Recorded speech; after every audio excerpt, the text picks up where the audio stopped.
주체적 영화 발전에 깃든 사연들을 취재하던 우리는 조선예술영화 촬영소 청장이었던 백민동지의 복받은 삶에 대한 이야기도 듣게 됐습니다.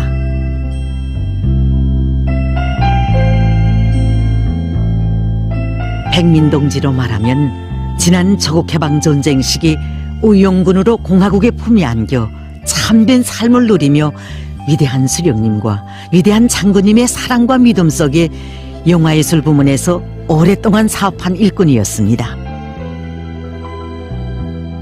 아버지는 어린 시절부터 예술에 상당한 취미를 가지고 있었다고 합니다. 그래서 서울의 한 극단에서 배우로 연출가로 일했습니다. 그러나 일제통치의 암담한 세월에도 그렇고 또 미국 놈들이 강점한 남조선에서는 참다운 예술 활동을 벌일 수가 없었습니다. 이 저우스러운 세상에 침을 뱉고 돌아선 아버지는 정의로운 투쟁을 벌이다가 적들에게 체포돼서 소대문 형무소에서 거의 1년 동안 감옥살이를 했습니다. 이 뼈저런 체험이 있었기 때문에 전쟁 시기에 우리 인민군대에 의해서 서울이 해방되자 이 소대문 형무소에서 훈련한 아버지는 영약 조선인민군대에 입대했습니다.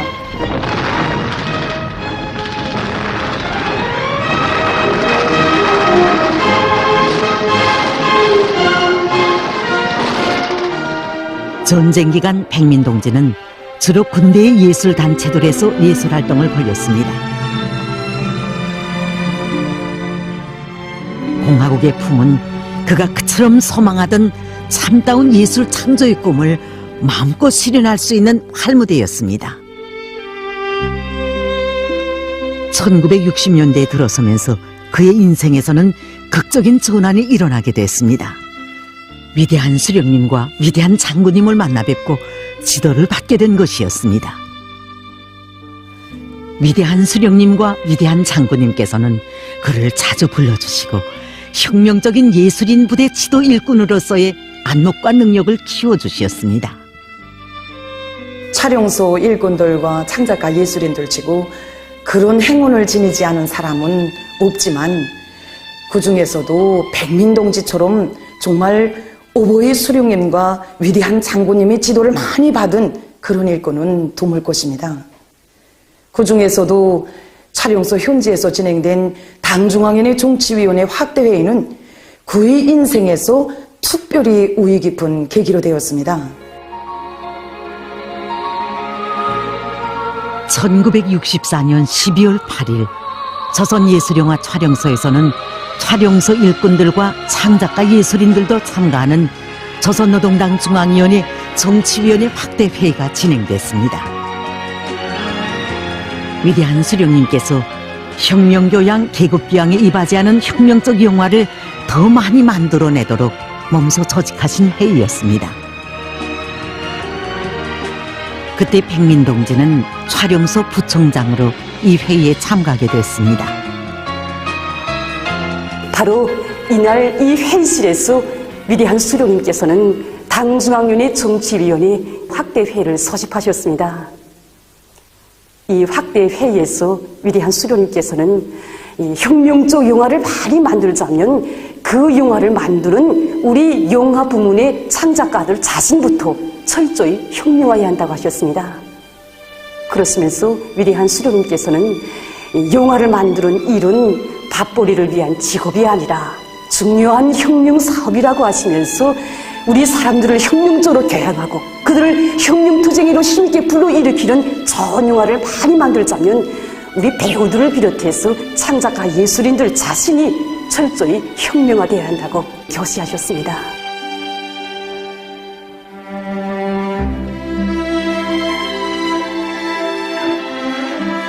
돌이켜보면 나라를 빼앗겼던 그 시절, 길가의 조약돌처럼 흥행업자들에게 끌려다니며 가중 수모와 천대 속에 죽지 못해 살아오던 우리 예술인들이었습니다. 그러던 우리들이 오보이 수령님의 품에 안겨 혁명적 예술인이라는 고귀한 칭호를 받아안게 된 것입니다.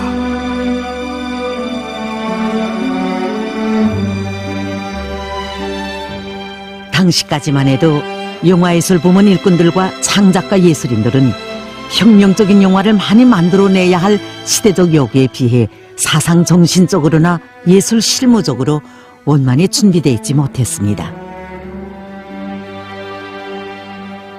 백민동지는 창작 집단이 혁명적인 사업 체계와 질서를 세우는 데 큰 힘을 넣었습니다. 부정과의 투쟁에서 타협을 모르고 맹수처럼 사납고 날카로운 것이 그의 기질이었습니다. 우리 백민총장 동지는 요구성이 높았고 또 거기에 따라서지 못하면 답을로 대군했습니다. 그래서 그 폭군이라는 별명까지 붙었댔습니다. 이걸 아신 위대한 장군님께서는 그를 부르시오. 사회에서 요구성이 높은 것은 좋지만 그 관로주의자가 돼서는 안 된다고 하시면서 사회에서의 성과의 비결은 사람들의 사상을 발동시키는 데 있다. 위대한 수령님의 사업 방법대로 창작가 예술인들과의 사업을 노숙하게 잘 해야 한다고 일깨워 주셨습니다. 이처럼 위대한 장군님께서는 언제나 그의 사업 방법과 작품에 대해서도 늘 마음 쓰시며 일꾼으로서의 원숙한 풍모를 지니도록 걸음걸음 보살펴 주시고 이끌어 주시었습니다. 백민총장은 머리가 흰 것부터 생각해온다.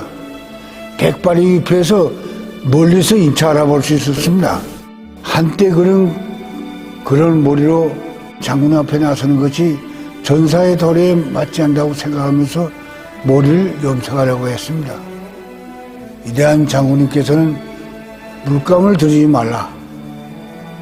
대려 희끗한 것이 오랜 일꾼으로서의 이쁘게 선다고 교시하셨습니다. 그래서 총장동지는 운명할 때까지 머리에 물감을 안 들였습니다. 일꾼으로서의 품격을 원만히 갖추게 해주시려 바쳐오신 위대한 장군님의 심혈은 이처럼 그의 외모에도 깃들어 있었습니다. 위대한 장군님께서는 때로는 전화로, 때로는 촬영석 구내와 촬영 현지에서 그를 부르시어 새로운 과업도 맡겨주시고 사업 방법과 갖추어야 할 품성을 일일이 가르쳐 주셨습니다. 장군님께서 그를 만나주신 횟수만 해도 800여 차례. 이 숫자만 놓고도 그에게서 우리 영화 발전과 일꾼들의 성장에 얼마나 많은 품을 바치셨는가를 생각하게 되는 것입니다. 백민동지는 저주로운 세상에서 예술가의 소박한 꿈도 꽃피울 수 없었던 자기가 세계가 우러르는 위대한 스승의 품이 안겨 누리는 행복한 삶을 생각하며 늘 눈곱이 젖곤 했습니다. 위대한 장군님께서 영화예술 부문 사업을 지도하시던 첫 시기부터 그의 지도를 받아온 백민동지는 1977년 1월부터 조선예술영화 촬영소 총장으로 사업하게 됐습니다.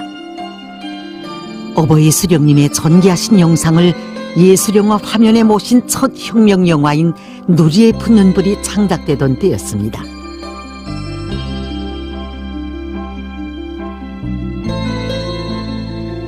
그때로부터 그는 조선의 별, 민족의 태양과 같은 수많은 혁명 영화들과 주체문화예술의 빛나는 총화작인 다부작 예술영화 민족과 운명이 창작되던 때까지 총장 사업을 했습니다. 그만큼 그는 주체적 영화예술 발전에 이룩하신 위대한 장군님의 불멸의 업적을 누구보다 깊이 절감하게 됐습니다.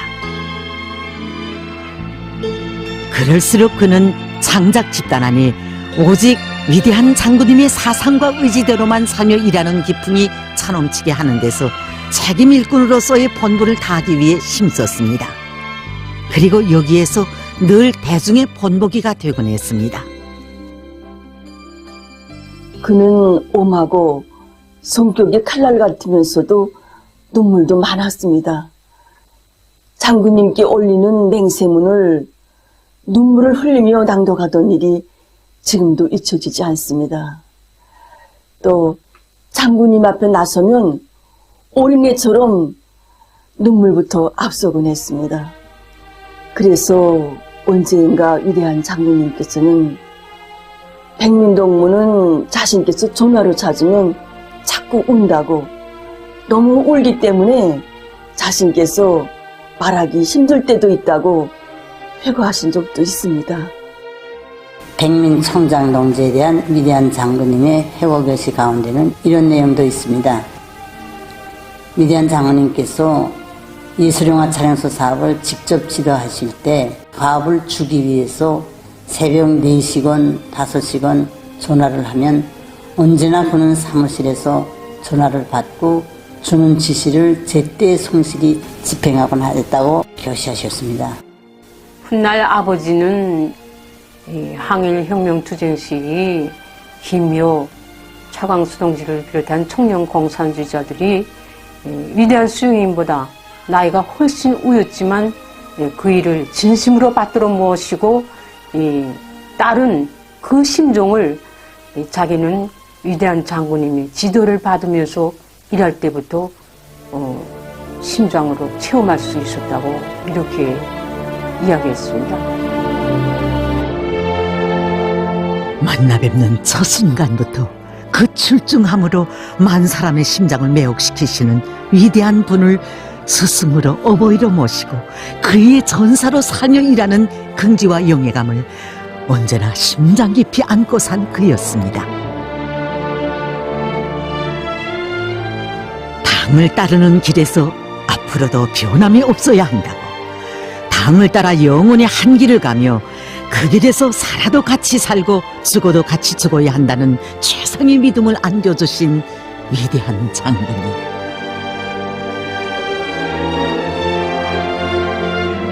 장군님의 신임과 믿음이 커갈수록 그는 장군님을 닮기 위해 부단히 힘썼으며 사업과 생활을 그의 뜻대로만 해나가기 위해 노력했습니다.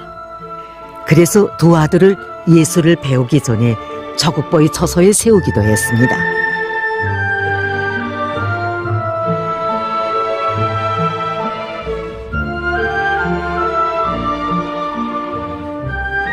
사랑 중에서 가장 큰 사랑은 인간을 훌륭히 키우는 것입니다.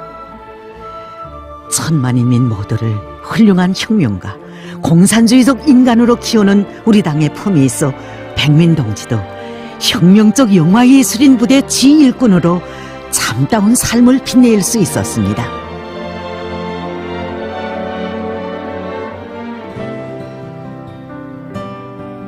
여명고리에서 살고 있는 백민동지의 딸의 가정에 가면 박사 부부의 사진이 눈길을 끕니다.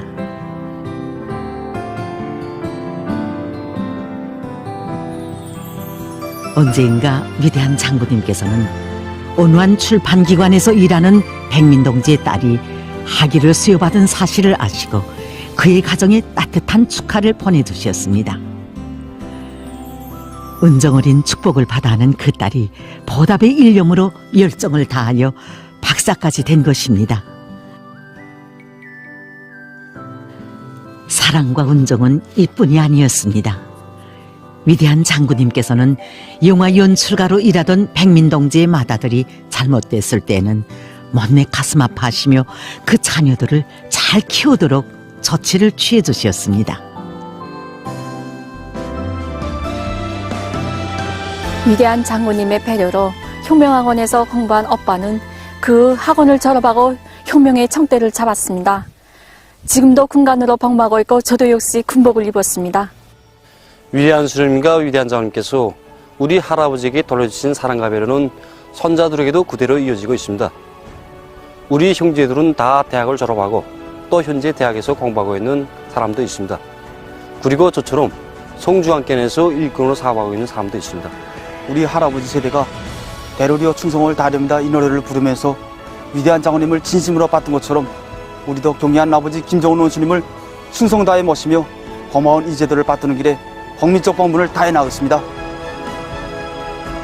한 의용군 출신 일꾼의 한 생을 통해서 우리는 저주로 남쪽 땅을 등지고 공화국에 품이 안긴 사람들과 그 후손들의 운명을 다 맡아 안고 키워주는 위대한 당의 고마움을 다시 한번 뜨겁게 새겨안게 됩니다.